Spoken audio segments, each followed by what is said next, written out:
গল্প জিনের সংসার পর্ব ০৪ লেখক মোহাম্মদ নিশাদ।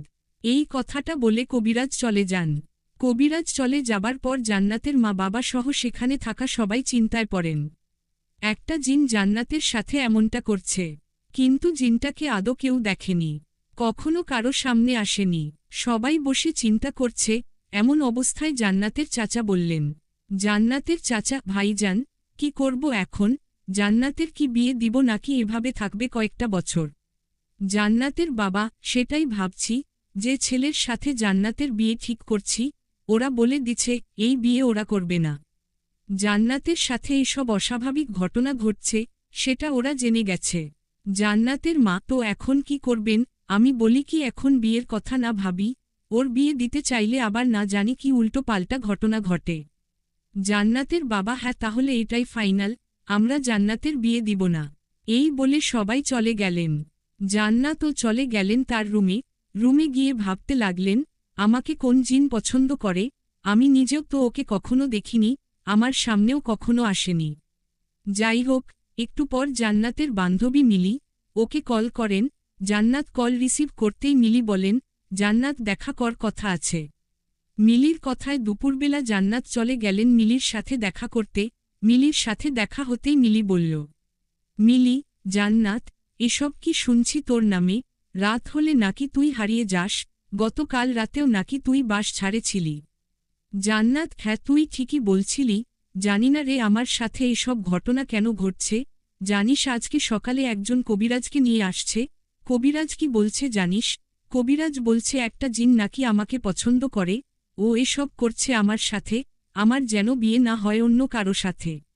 মিলি, কি বলিস? তোকে পছন্দ করে জিন? জান্নাত, হ্যাঁ কবিরাজ তো তাই বলল। মিলি, জান্নাত দেখ, ওই ছেলেটা তখন থেকে দাঁড়িয়ে দাঁড়িয়ে আমাদের দেখছে। জান্নাত, তাই তো, আচ্ছা চল হাঁটতে হাঁটতে কথা বলি। মিলি, ওই, লাভ হলো না তো, ছেলেটা তো আমাদের পিছন পিছন আসছে। জান্নাত, ছেলেটাকে দেখে তো হুজুর হুজুর লাগে, ওটা কি পরে আছে? ওরকম জামা তো আগে কখনো দেখিনি। আচ্ছা মিলি শোন, ওনাকে ডাকতো, ডেকে জিজ্ঞেস কর আমাদের পিছু পিছু আসছে কেন। মিলি, ওকে ডাকছি। এই আপনাকে বলছি কাছে আসুন। মিলির ডাকে পিছনে থাকা ছেলেটা সামনে আসতেই মিলি বলল, মিলি, সমস্যা কি আপনার?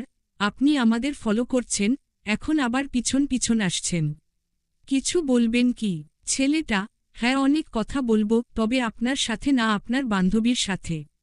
মিলি, ওর সাথে কিসের কথা? ও প্রেম করবে না। ছেলেটা, আমি প্রেম করতে চাইব, আপনাকে কে বলল? মিলি, বলতে হবে না, ছেলেদের অভ্যাস আমাদের জানা, পিছন পিছন ওরা এমনি আসে না।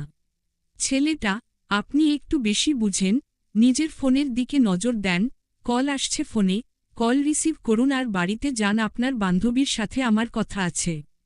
ছেলেটার কথা শুনে মিলি দেখলেন সত্যি বাড়ি থেকে ওর মা কল করছে। মায়ের কল পেলে মিলি জান্নাতের কাছে বিদায় নিয়ে বাড়িতে চলে গেলেন।